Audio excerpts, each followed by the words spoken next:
Thank you, everybody. I've been standing here listening to the other speeches, and I'm overwhelmed with the amount of support everybody is giving each other here. And none of us are free until we're all free.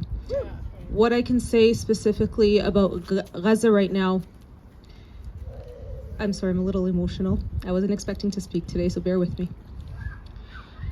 The human impact that is being enacted on women, girls, and our men and our boys in Gaza has been devastating, to say the least. Not only healthcare systems are being attacked, every single university in Gaza has been bombed. All of our historical documents have been destroyed.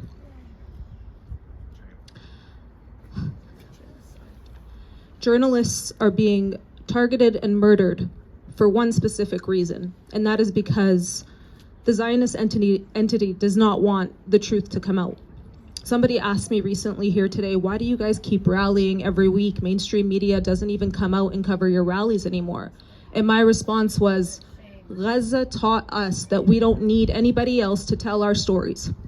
We will tell our own stories, and we will take control of our own narrative, as we have never been able to do for the past 75 years. My grandmother was a victim of forced displacement in 1948 from the most northeast part of of Palestine. She was forcibly displaced under gunfire. She took a bullet in the back. That bullet stayed with her for the rest of her life. She was pregnant with my father. She was 5 months pregnant. My dad was born a refugee in Lebanon, as was my mother. And I come from a strong line of Palestinian women. And the women in Palestine right now, every time I see an elder being abused and being starved to death, every time I see children being discarded, it reminds me of the injustice on these lands as well, of stolen sisters being found in landfills. It reminds me that all of our struggles are interconnected, that if they can do it in Gaza, then they can do it here, and they can do it anywhere. And we can't allow the genocide to continue. There's 2.2 million people in that place. Over half are forcibly displaced from their homes. It's ethnic cleansing, it's genocide, it's settler colonialism, and it has to stop. And a lot of people will say, well, what can we do from here on these lands, on Turtle Island? Our governments are supporting this. They're signing off on contracts for arms sales. Our governments are complicit. And this past week, they have reinstated funding to UNRWA, essential funding, which is wonderful. That's great. It's not enough. You cannot feed people with one hand and send bombs with another. So what I want to say here again is to thank you all for standing in solidarity with the people in Palestine, our children, our women, our men, and to remind you all that we are going to be rallying again. We're going to keep going every week, because if we don't keep speaking out against this, they're going to get away with it. Thank you.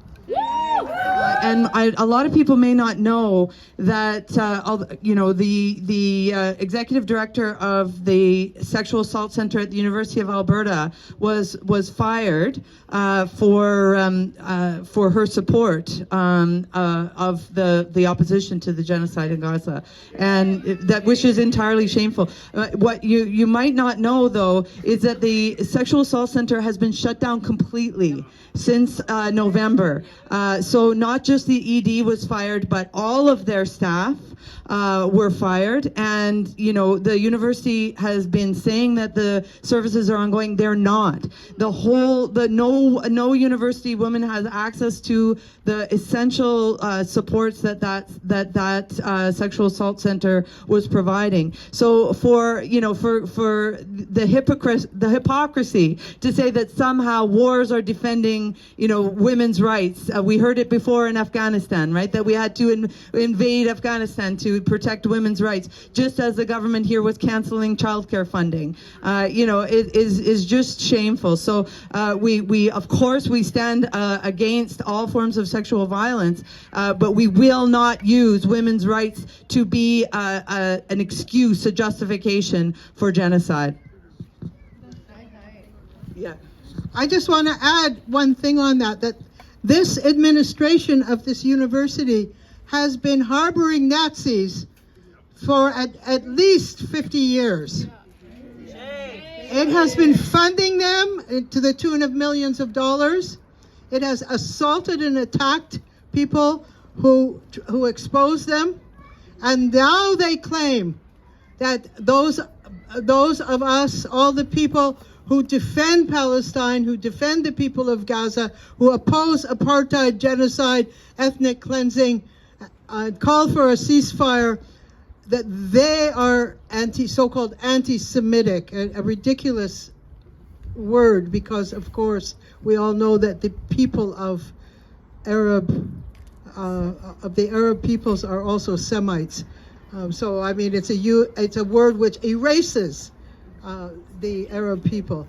And so this is the hypocrisy of this university. We're standing on it here at this university today, so let's remember that, and it's a fight we have to carry on.